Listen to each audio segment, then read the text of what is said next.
बांग्लादेश के आम चुनाव में कैसा रहा अल्पसंख्यकों का प्रदर्शन, जाने कितने हिंदू उम्मीदवारों को जीत मिली है। देखिए, बांग्लादेश में हुए संसदीय चुनावों में अल्पसंख्यक समुदायों के 4 उम्मीदवारों ने जीत हासिल की है। विजयी हुए उम्मीदवारों में 2 हिंदू भी शामिल हैं। ये सभी बांग्लादेश नेशनलिस्ट पार्टी यानी कि BNP के उम्मीदवार थे।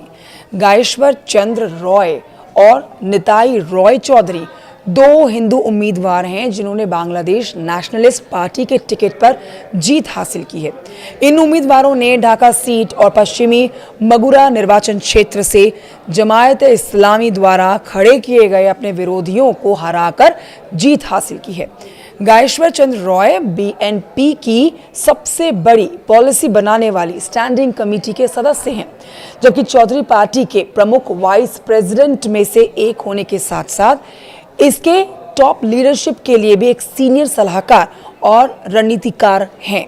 तीसरे अल्पसंख्यक जो चुने गए हैं उनका नाम सचिन प्रू है, जो BNP के एक सीनियर नेता और बौद्ध धर्म को मानने वाले हैं।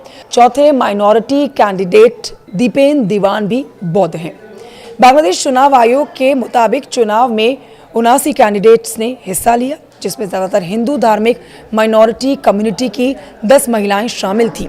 देखिए, बांग्लादेश की कम्युनिस्ट पार्टी CPB ने सबसे अधिक 17 माइनॉरिटी कैंडिडेट उतारे थे। 22 पॉलिटिकल पार्टियों ने 67 उम्मीदवारों को मैदान में उतारा। 12 इंडिपेंडेंट कैंडिडेट्स के तौर पर चुनाव लड़े थे। 2024 के चुनाव में हिंदू सांसदों की संख्या 17 थी और 2018 के चुनाव में भी इतने ही हिंदू जीते थे, जिनमें से ज्यादातर शेख हसीना की पार्टी अवामी लीग के थे। आप ये जानिए कि बांग्लादेश में हिंदू आबादी का लगभग 8% है। आपको ना बांग्लादेश का चुनावी गणित समझाते हैं।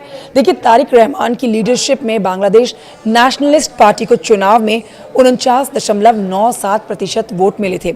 BNP ने 209 सीटें जीतकर 2/3 बहुमत हासिल किया है।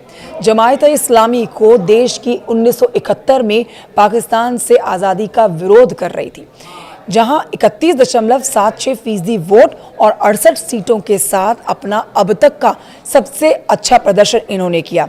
नेशनल सिटीजन पार्टी यानी कि NCP को तीसरी सबसे ज्यादा 6 सीटें और 3.05% वोट मिले हैं।